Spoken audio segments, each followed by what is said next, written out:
Bible భాష్యానికి స్వాగతం.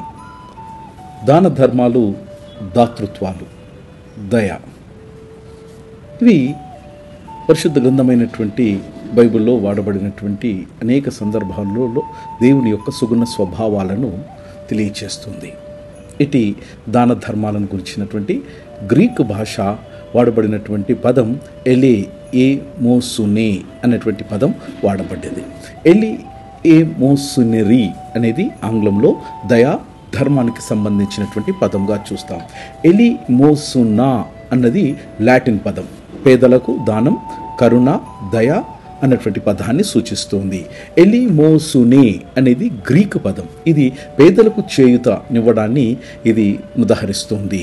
ఎలియోస్ అనేటువంటి ఈ పదం గ్రీకు మూలము నుంచి వచ్చింది. దీని యొక్క అర్థం కరుణ, దయ. సెప్టూజియంట్ మరియు లాటిన్ వల్గేట్ అనువాదాలలో ఈ పదం దయతో కూడినటువంటి దానం అనేటువంటి అర్థములో ఇది ఉపయోగించబడినటువంటిది. నూతన నిబంధన గ్రంథంలో ఈ దానం, ధర్మం, దయ అనేటువంటి పదాన్ని మత్తయి శుభవార్త 6వ అధ్యాయంలో మనం చూస్తాం. దయా కార్యము చేయనప్పుడు మీరు అన్న పదాన్ని ఇక్కడ గ్రీకు పదంలో ఎలిమోసునే అన్నటువంటి పదం వాడినారు.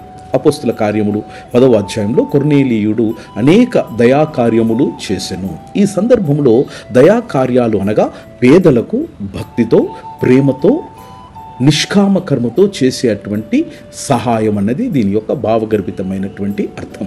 ఇది దేవుని యొక్క దయకు ప్రతిస్పందనగా ఉంటుంది. తెలుగు అనువాదం ఎలిమోసినరీ అనేటువంటి గ్రీకు పదానికి తెలుగులో సమానార్థకమైనటువంటి పదాలు లేదా అర్థాలు. మొదటిది దయాపరమైనది, రెండవది దాతృత్వ సంబంధితమైనటువంటిది, మూడవది దానమిచ్చేటువంటి వ్యక్తిని సూచించే పదంగా చూస్తాం, నాలుగవది పేదలకై కరుణ చూపేటువంటి ధర్మం లేదా సంస్థగా మనం చూస్తాం. ఆధ్యాత్మికంగా దేవుడు మన మీద ఎలియోస్ అనగా కరుణ చూపినాడు అన్నది అర్థం. మన విశ్వాస జీవితము కూడా ఎలియోసునే అనగా దయాధర్మం పరంగా ప్రతిబింబించాలి.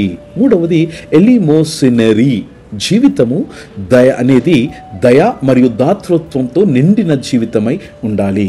ఎలిమోసినరీ అనే గ్రీకు పదం మనకు అనేక విషయాలను గుర్తు చేస్తుంది. మన జీవితంలో దయ, కరుణ, దానముతో కూడినటువంటి సేవ చేయడానికి దేవుడు మన యందలి, నీ యందలి దయ చూయించినాడు. ఇది దేవుని ప్రేమను మన చుట్టూ ఉన్నటువంటి వారికి ప్రకటించే సాధనాలు. దేవుడు నిన్ను అమితంగా ప్రేమించినాడు, కారణం మీరు కూడా నిర్నిబంధనగా ఇతరులను ప్రేమింపబద్ధులై ఉన్నారు. May God bless you.